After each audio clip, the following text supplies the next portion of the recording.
하나님께 찬양 올려드린 여전도의 찬양대 찬양 감사합니다. 이 시간 우리 박수로 축복하겠습니다.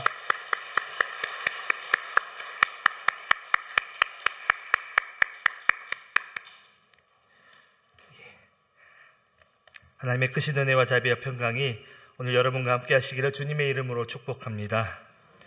이제 옆에 앉으신 분들과 오늘은 이렇게 인사 한번 나누겠습니다. 십자가를 가까이 합시다. 네, 아멘입니다.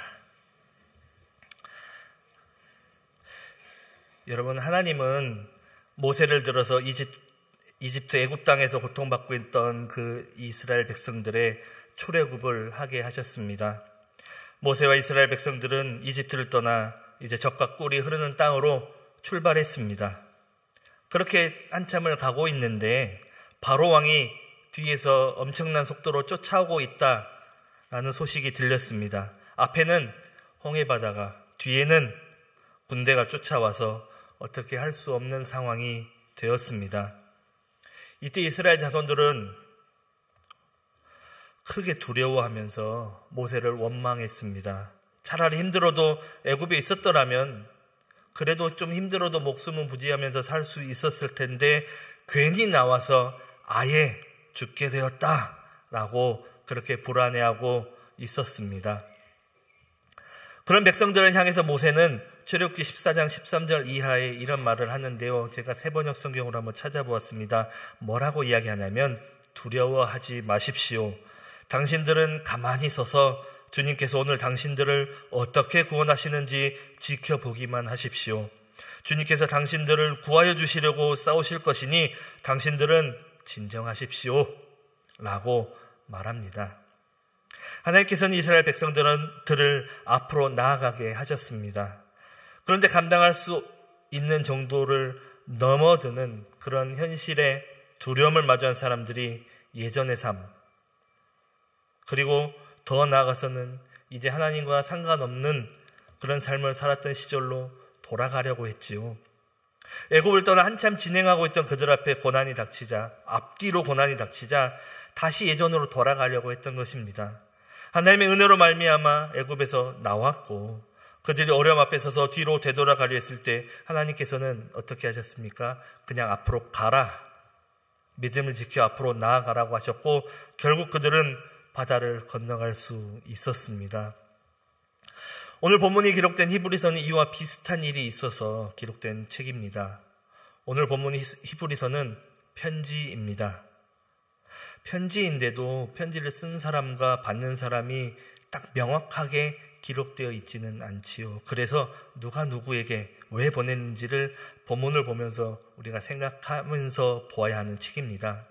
그런데 우리는 이 히브리서 곳곳에서 힌트를 좀 얻을 수 있습니다. 먼저 히브리서라는 책의 이름은 고대 번역본의 히브리인들에게 보낸 편지라는 책 제목으로부터 번역된 제목입니다. 또 이 내용을 보면 유독 대제사장, 제사의식, 성막, 모세의 언약과 같은 그런 구약 성경의 인용이 참 많이 있습니다.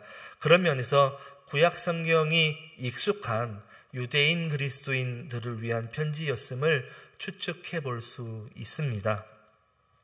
그러면 당시 이 유대인 그리스도인들이 어떤 상황에 놓여 있었을까요? 히브리서를 받는 사람들은 히브리서 2장 3절에 기록된 바와 같이 예수님께 복음을 직접 들었던 자들로부터 복음을 전해 들음으로써 그렇게 믿음에 이르게 된 사람들이었습니다. 그런데 그들은 구원을 등한시 여기고 복음에 대한 헌신이 약해지는 그런 위협에 빠져들고 있었지요. 예수님을 믿고 기쁘게 살아가고 있었는데 그들에게 하나둘씩 이제 핍박이 다가오고 있었습니다. 점점점 강해지는 핍박을 견디다 못해 유대교와 적당하게 타협하거나 혹은 아예 유대교로 복귀해버리는 사람들이 조금씩 생기고 있었을 때였습니다. 사실 이들이 신앙적인 삶의 실천을 전혀 실천해보거나 경험하지 못한 사람들은 아니었습니다. 이들은 공동체 안의 사람들을 잘 섬기며 형제에 대한 자신들의 사랑을 증명해 보였던 그런 사람들이었습니다. 이들의 신앙은 듣고 믿게 되어 유대교 공동체에서 떨어져 나오기까지 그렇게 이어졌었는데, 공동체에서 빠져나오는 일이 엄청 힘든 일이었습니다. 생각보다 잃는 것이 많았습니다. 고향 땅에서 유대교를 배교하면 인간답게 살 수 없기 때문에 어쩌면 그들은 신앙의 자유를 찾아 고향이 아닌 외국에서 살았었는지도 모릅니다. 이들은 유대교에서 나온 이후에 자신들이 겪는 그 고난을 잘 견뎌내며 살았을 뿐만 아니라 자신들보다 더 큰 고난을 당하는 사람들을 도왔고, 또 자신들의 전부를, 자신들의 재산 전부를 빼앗기는 것까지도 기꺼이 감수하며 살았던 사람들입니다. 그런데 이와 같은 영광스러운 그런 신앙의 경력에도 불구하고 그들은 영적으로 이제 좀 둔감한 상태에 빠져 있었습니다. 5장에 나온 바와 같이 진리를 탐구해 나가는 데 있어서 적극적이지 못했고, 그 결과 복음의 진수를 깨닫는 데 있어서 제한적일 수밖에 없었습니다. 신앙의 연수로 따지면 이제 선생님이 되어야 할 정도로 상당한 시간의 경력이 있었습니다만, 이들의 신앙적인 삶의 실천에 있어서 지극히 초보적인 젖을 먹고 사는 어린아이와 같은 단계에 머물러 있던 것으로 보여집니다. 이들이 이와 같은 상태에 머물러 있게 된 이유는 지적인 능력이 떨어져서가 아니라 어쩌면 고난에 대한 두려움과 유대교에 대한 미련 때문이었습니다. 이들은 지금 고난을 이제 슬슬 당하고 있는 것이 사실입니다만, 그래도 아직은 순교를 당하기까지는, 피 흘리기까지의 고난은 아니었습니다. 그런데 이제 이들에게 순교를 당할 만한 위협이 현실로 다가오고 있었습니다. 이들은 십자가의 사랑과 은혜를 누리기는 했지만 현실적인 위협 앞에서 그리스도의 이 희생 제사의 의미를 위협하는 유대교 풍습들을 다시 꺼내와서 수용하기 시작했습니다. 그들은 이제 다시 그리스도인 공동체에서 거리를 두기 시작했고, 가정, 교회 모임마저도 그만두는 사람이 많아졌습니다. 더 나아가서는 이 당시 로마의 관용적인 종교 정책에 혜택을 누리던 유대교로 다시 돌아가는 사람도 생겼고, 또 점차 이 기독교 신앙에서 떠나는 사람들도 생겨났지요. 만일 우리가 우리 주변에서 말씀드린 바와 비슷한 상황에 처한 지체를 만난다면 우리는 그런 지체에게 어떤 권면의 메시지를 전할 수 있을까요? 이 당시는 인터넷은커녕 편지를 보내도 굉장히 오래 걸리던 시대였습니다. 신학적인 논쟁도 중요하지만 논쟁을 주고받고 하는 사이에 더 많은 이들이 더 큰 위협에 빠져버릴 그런 염려가 충분히 있었습니다. 이 히브리서는 어려운 부분들이 좀 많이 나오지만 신학적이거나 학술적인 논문이 아니라 세상과 타협하거나 아예 떠나버리려는 그런 배교라는 긴급한 상황에 있는 사람들을 위하여, 그들의 마음을 돌이키기 위하여 기록을 한 그런 설득의 편지입니다. 배경이 이러하다는 것이고, 대제사장이며 새 언약의 중재자이신 예수 그리스도를 믿는 자들, 특히 환난과 박해 속에 살아가던 초대교회 그리스도인들에게 다시 옛날로 돌아가지 말자라는 것과 십자가의 은혜와 사랑을 다시 한번 생각해 보자라는 내용이 담겨 있습니다. 이 당시 공동체가 직면했던 가장 큰 문제였던 것, 히브리서 3장 12절 이하에 나온 바와 같이 처음 믿을 때에 맛보았던 기쁨과 가졌던 확신을 끝까지 가지고 있지 못할 만한 상황을 만난 것이 가장 큰 위기였습니다. 이런 위기 앞에 독자들에게 이 편지를 쓴 사람은 그 위기를 탈출하는 방법으로 이렇게 얘기합니다. 그럼에도 네가 예수님을 처음 만난 그때의 신앙을 기억하고 회복하라 라고 말하고 있습니다. 예수님을 처음 만난 그때의 신앙은 예수 그리스도께서 십자가에 달려 돌아가시고 부활하신 이유가 나 때문에 나의 죄를 해결하기 위하여라는 것을 믿는 그 믿음으로부터 시작합니다. 그 사랑을 기억하고 신앙을 회복하며 더 큰 기쁨을 사모하라는 것이지요. 그러면 예수 그리스도의 사랑, 이 십자가 이야기를 하는데 왜 제사 이야기가 나올까요? 저도 제사 이야기를 조금 해보려고 합니다. 유대 율법에 죄를 지으면 죄를 해결하기 위해서 성전에 가서 제사를 드려야 합니다. 제사를 드리는 목적에 따라서 제물을 잡고 죄를 전가하고 태워서 올리지요. 또 장막에는 성소와 지성소라는 막이 있습니다. 성소에는 제사장들이 들어가서 제사를 드리지만 지성소에는 1년에 한 번 대제사장만이 들어갑니다. 하나님께서는 지성소에 아무나 들어가는 것을 원하지 않으셨기 때문에 지성소에 들어가는 대제사장도 흠이 있으면 죽습니다. 이렇게 땅에서 행해지는 제사를 오늘 본문 말씀 바로 앞에 말씀인 22절 말씀에서 율법을 따라 피로써 정결하게 된다라고 말하고 있습니다. 속죄일의 제물은 장막과 제단과 성소를 정결하게 합니다. 그런데 그리스도의 이 역사하심은 땅의 것뿐만 아니라 하늘의 것도 정결하게 할 수 있습니다. 이 역사는 하늘에서나 땅에서나 똑같이 효력을 발휘한다는 것이지요. 이 히브리서 저자는 그리스도께서 자기 몸을 드린 것이 최고의 것이고 최대의 것임을 강조하고 있습니다. 24절 말씀을 보시면 예수님께서는 인간이 만든 성소에 들어가시지 않고 하늘에 있는 하나님 앞으로 나아가셨습니다. 그리고 그것은 자기 자신만의 영광을 위한 것이 아니라 우리를 위해서였다라고 기록하고 있습니다. 우리에게도 길을 열어주시기 위함이었지요. 예수님께서는 그렇게 하나님 앞에서 우리를 위하여 지금도 변호하고 계십니다. 그리스도 안에 최고의 영광과 최대의 낮아지심이 있으며 이것은 바로 그분이 영원한 주님이시자 영원한 종이라는 사실입니다. 이런 주님의 희생은 구약의 제사와 같이 매번 드릴 필요가 없습니다. 25절과 26절을 보시면 한 번 드린 그리스도의 희생 제물은 두 번 다시 되풀이할 필요가 없습니다. 하나님께 이르는 길을 가로막고 있는 것을 정기적으로 제거하지 않으면 안 되었었습니다. 그런데 그리스도의 이 희생 제물은 되풀이할 필요가 없습니다. 왜냐하면 그리스도로 말미암아 열린 그 하나님께로 가는 길은 두 번 다시 닫히는 길이 없기 때문이지요. 예를 들어서 마치 어떤 수술은 오랜 기간 동안 방법이 없어서 그 수술을 행할 길이 없었습니다. 그 병에 걸리면 꼭 앓다가 죽는 그런 병이 있었습니다. 그런데 어떤 의사가 방법이 없던 것을 극복하고 새로운 수술 방법을 찾아냈습니다.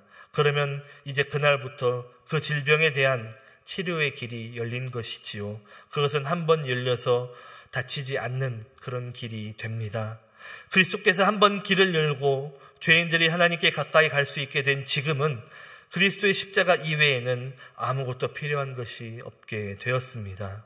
흠이 없으신 대제사장이신 예수님께서 자기를 드린 그 속죄 제사로 인하여 죄의 효력이 이제 상실되었습니다. 이제 예수를 믿는 모든 사람들은 죄의 노예 상태에서 해방되었습니다. 그리고 이제 예수님을 믿는 믿음으로부터 우리는 하나님의 자녀로서의 새로운 삶을 시작하게 되는 것이지요. 그렇게 우리는 이 땅에서 예수 그리스도의 피를 힘입어서 살아갑니다. 예수 그리스도만이 천국 소망을 품을 수 있는 길이고 지금 여기에서도 지금 여러분들이 살아가고 있는 삶의 자리에서도 그 하나님의 나라 천국을 누릴 수 있는 것임을 알게 되었기 때문입니다. 그렇게 우리는 이 땅에서 예수 그리스도의 피를 힘입어 살아갑니다. 예수 그리스도만이 천국 소망을 품을 수 있는 길이고 우리는 그것을 알고 있기 때문이죠. 여러분, 히브리서를 읽게 된 유대인 그리스도인들이 그리고 오늘 우리들이 처한 상황 비슷한 상황입니다. 오늘 우리의 삶은 어떠신지요? 물론 하나님 말씀에 순종하며 유일한 길인 예수 그리스도와 십자가를 바라보며 천국 소망을 품고 누리며 사시는 분들도 많이 계십니다. 하지만 처음 예수님을 알게 되고 믿게 된 그 순간의 기쁨을 잊은 채 또 점점 큰 기쁨을 주시는 예수님의 사랑과 은혜를 잊은 채 예수님을 믿는 믿음으로 말미암아 생기는 핍박과 어려운 상황으로 인하여서 적당하게 타협하거나 교회 공동체에서 떠나 예전의 모습으로 돌아가 버리는 분들도 많이 보시지 않았습니까? 또 때로는 어떻게 예수 믿으면서 제대로 사회생활 해나갈 수 있냐라고 말하는 분들도 계십니다. 힘들지요. 그런데 살지요. 죽습니까? 아니요. 좀 불편합니다. 때로는 인간관계가 좁아질 수도 있습니다. 또 다른 불편함이 올 수도 있습니다. 그렇더라도 십자가를 지신 예수 그리스도를 따라가는 삶은 분명 더 큰 기쁨을 누릴 수가 있습니다. 우리는 우리 스스로 처한 상황 가운데에 어떤 결정을 하면서 살아가야 하는지 스스로가 스스로를 굉장히 객관적으로 봐야 할 필요가 있습니다. 이런 위협들 앞에서 내가 내 마음속에 계시는 성령 하나님을 의식하며 살아가고 있는지, 이런 상황에도 불구하고 위로와 소망을 하나님께 두고 있는지 정확하게 진단해야 할 필요가 있습니다. 여러분들 사무엘하 15장에 보시면 무슨 사건이 나오는지요. 오늘 아침에 담임 목사님께서도 잠깐 말씀을 하셨는데 다윗과 다윗의 아들 압살롬이 나옵니다. 특별히 압살롬이 아버지를 배반하는 그런 장면이 나오지요. 화려했던 다윗의 모든 것이 무너지고 목숨을 구하기 위해서 도망칩니다. 그런데 대제사장이 언약궤를 가지고 다윗을 쫓아옵니다. 이 언약궤는 하나님의 임재의 표시였고 정통성의 상징이었습니다. 그런데 다윗은 언약궤를 어떻게 하지요? 돌려보냅니다. 그러면서 한 말이 사무엘하 15장 25절과 26절인데요. 이 말씀도 제가 새번역 성경으로 찾아왔는데 한번 제가 읽어드리겠습니다. 하나님의 궤를 다시 도성 안으로 옮기시오. 내가 주님께 은혜를 입으면 주님께서 나를 다시 돌려보내 주셔서 이 궤가 있는 곳을 다시 보게 할 것이오. 그러나 주님께서 나를 싫다고 하시면 오직 주님께서 바라시는 대로 나에게서 이루시기를 빌 수밖에 없소. 또 이 당시 다윗의 믿음의 상태를 잘 보여주는 것이 이때 다윗이 지은 시인 시편 3편 말씀입니다. 특별히 시편 3편 3절 말씀에서 다윗은 주님은 나의 머리를 들게 하시는 분이라고 고백합니다. 다윗은 수많은 대적들이 일어나 자신을 치며 조롱하는 그런 상황 가운데서도 현실을 바라보는 정확한 안목이 있음은 물론이고 현실 너머에 있는 하나님의 도우심을 바라보고 의지하는 그런 신앙적인 안목도 있었습니다. 이런 신앙적인 안목을 가진 다윗이 역경 중에도 흔들리지 않고 확신 가운데 하는 신앙 고백입니다. 궤에 임재하시겠다고 하신 하나님을 바라보았습니다. 감당할 수 없는 환난의 때에 우리의 영혼을 절망에 빠뜨리는 이 시대와 혼란, 고통, 시험과 유혹의 때 다윗은 여호와께 도움을 받으리라 확신하면서 노래하고 있습니다. 그 고난을 피하기 위해서 옛날로 돌아가겠다거나 적당하게 타협하지 않았습니다. 오히려 하나님이 자기를 도우실 것을 확신함으로써 위기를 넘어갔습니다. 내 위협과 내 욕심 때문에 하나님을 움직일 수는 없다. 내가 힘드니까 내가 타협하고 돌아서면서 이 모든 내 결정을 좀 이해해 주십시오 라고 할 수는 없다는 것이지요. 다윗의 이런 삶, 히브리서 저자가 오늘 우리에게 말씀하고 있는 이 삶은 십자가에 달리신 예수 그리스도를 계속해서 붙잡고 최우선으로 삼고 살아가라는 것입니다. 여러분, 오늘 우리는 함께 읽은 본문 말씀을 통해서 예수 그리스도께서 우리의 죄의 해결을 위하여 어떻게 하셨는지를 보게 되었습니다. 예수 그리스도께서는 많은 사람의 죄를 짊어지시려고 한 번 자기 몸을 제물로 바치셨습니다. 우리 각자의 죄를 해결하기 위해서였지요. 아담 이후에 계속해서 인류를 지배하며 무겁게 짓누르던 그 죄가 한순간에 위력을 상실하게 된 것이 바로 예수 그리스도의 십자가 사건입니다. 그런데 마지막으로 우리가 눈여겨봐야 할 것은 28절 말씀에 모든 사람의 죄가 아니라 많은 사람의 죄를 짊어지기 위하여 라고 기록된 말씀입니다. 여기에서 말씀하고 있는 많은 사람, 이 많은 사람에 포함되는 사람은 바로 예수 그리스도께서 십자가에 달려 돌아가신 것이 바로 나의 죄 때문이라는 사실을 믿는 사람들입니다. 예수님께서 처음 이 땅에 오신 목적이 나의 죄를 대속하시려 오신 것을 분명하게 알고 믿는 사람들입니다. 그런데 예수님께서는 분명히 다시 오실 것이라고 기록되어 있지요. 그러면 주님은 무엇을 위하여서 다시 오시는 것일까요? 오늘 본문 말씀에서는 예수 그리스도께서는 속죄를 위하여 처음 세상에 오셨다고 하셨지요.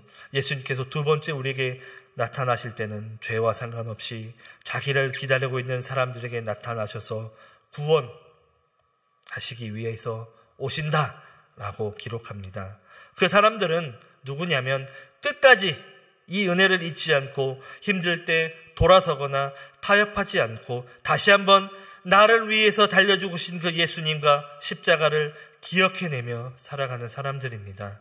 그리스도의 처음 오심과 이 십자가 사건이 죄인의 구속을 위한 것이라면 그리스도의 다시 오심은 구원의 완성을 위함이라는 것에서 오늘 우리에게는 실은 더없이 기다려지는 영광의 날입니다. 히브리서 저자가 유대인 그리스도인들에게 주려고 한 이 메시지처럼 오늘 우리 각자가 그리스도는 누구시며 십자가는 나에게 어떤 의미인지를 다시 한번 돌아보시기를 바랍니다. 그리고 그 소망으로 살아가는 저 여러분들 다 되었으면 좋겠습니다. 이제 말씀을 맺으려 합니다. 언제일지는 모르지만 주님은 반드시 다시 오십니다. 이날은 그리스도를 알고 믿는 자들에게는 참으로 영광스러운 날입니다. 하지만 그리스도를 알지 못하는 자, 대적하는 자들에게는 심판의 날입니다. 우리는 그 마지막 날을 기쁨으로 바라고 기다리고 있는지, 구원의 주님을 어떻게 바라보고 믿고 있는지 우리의 신앙을 반드시 그렇게 검증해 나가야 합니다. 이번 사순절 기간을 통해서 반드시 검증해 나가십시오. 우리에게 베풀어 주신 십자가의 은혜를 다시 한번 발견하시기를 바랍니다. 그때로 돌아가서 머무르라는 것이 아니라 더 큰 기쁨을 주시려고 기다리고 계시는 그 하나님의 은혜와 사랑을 누리시기를 바랍니다.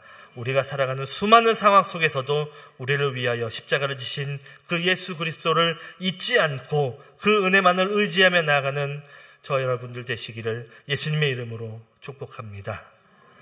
기도하겠습니다. 좋으신 아버지 하나님 감사합니다. 죄 가운데 허덕이며 죽을 수밖에 없는 저희들을 불쌍히 여겨주시고 너무나도 사랑해 주셔서 아들 예수 그리스도를 보내주시고 또 살 수 있는 유일한 길을 열어주심에 감사드립니다. 오늘 저희들을 처음 만나주신 그 큰 감격을 다시 한번 떠올려 봅니다. 그 은혜와 사랑에 늘 감격하며 어떤 상황에서든지 그 은혜로 살아가야 하는데 부족한 저희들이 그렇게 하지 못하고 주님의 손과 발을 박는 못이 되어서 주님의 마음을 아프게 했습니다. 저희들의 이런 삶을 용서해 주시고 그 사랑을 다시 한번 발견하고 더 깊은 관계로 나아가는 저희들의 삶이 되도록 주님 붙들어 주시옵소서. 감사드리며 예수님의 이름으로 기도합니다. 아멘.